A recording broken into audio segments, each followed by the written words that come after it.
Dans un bureau de proximité, on y trouve deux entités, les agents en tenue à l'accueil et pour les interventions et les agents d'enquête. On peut y déclarer une infraction à l'accueil qui nous orientera vers une main courante, qui est une simple déclaration qui n'entraîne en principe pas de suite pénale, sauf si les faits sont très graves. Pourquoi déposer plainte? Si vous êtes victime de violences, d'agressions ou toute autre infraction, vous pouvez déposer plainte dans n'importe quel commissariat pendant les horaires d'ouverture, si vous ne souhaitez pas être vu par votre entourage.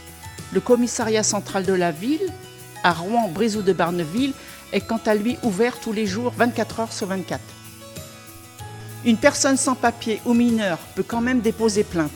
Le temps peut varier entre quelques minutes et plusieurs heures selon les faits. À l'issue de votre plainte, vous allez recevoir un récépissé de dépôt de plainte et une copie, sur lequel des contacts d'aide aux victimes sont inscrits. Il existe des délais de prescription pour dénoncer les infractions. 1 an pour les contraventions, 3 ans pour les délits, vol, violence intrafamiliale, 10 ans pour les crimes, viols, temps prolongé si la victime est mineure. Ne pas confondre la plainte avec la main courante, qui est un document de preuve supplémentaire dans un dossier. Une plainte entraîne une enquête avec une convocation de l'auteur, confrontation avec la victime, enquête de voisinage et audition des témoins, recherche de preuves. Tous les actes d'enquête et de procédure sont réalisés dans un cadre légal strict. La garde à vue a une durée maximum de 24 à 48 heures. La personne placée dans une geôle est seule, dans la mesure de possible, et surveillée visuellement toutes les 15 minutes pour s'assurer qu'elle va bien.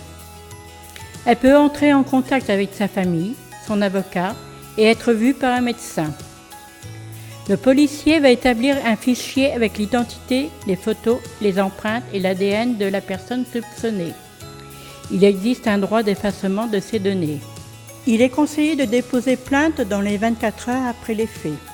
Dans ce cas, les policiers ont plus de pouvoir d'action. Par exemple, interpeller immédiatement l'agresseur. En cas de dépôt de plainte plus tardif, l'auteur sera convoqué ultérieurement et l'enquête sera plus longue. Si vous ne parlez pas français, vous avez la possibilité de venir accompagné d'un proche pour traduire. Notez aussi que la police met à disposition des interprètes en cas de nécessité. Pour certaines affaires, vous avez la possibilité de remplir une pré-plainte en ligne pour éviter de passer trop de temps au commissariat. Notez que les soirs et week-ends sont des périodes d'affluence pour les commissariats. Le personnel vous accompagne sans jugement et demande un maximum d'informations pour mieux vous orienter vers les différents services compétents. Il y a les assistantes sociales, la psychologue ou la brigade des familles spécialisées dans les agressions. Vous pouvez aller au CASA avant de déposer votre plainte. C'est le centre d'accueil spécialisé dans les agressions aux urgences de CHU pour faire constater les violences physiques et psychologiques par les médecins légistes afin d'établir un certificat médical et de quantifier les interruptions temporaires de travail même sans activité professionnelle. C'est un élément de preuve important qui permettra au juge de fixer le degré de la peine. Le service du CASA est gratuit pour les victimes qui peuvent se rendre après chaque agression, même en dehors de tout dépôt de plainte. Si vous n'avez pas eu l'occasion d'y aller, vous serez invité à vous y rendre dans le cadre de la procédure.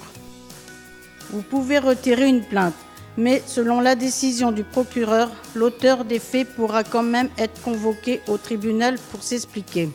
L'auteur des faits peut faire l'objet d'une convocation devant le magistrat et ou d'une interdiction de rentrer en contact avec la victime.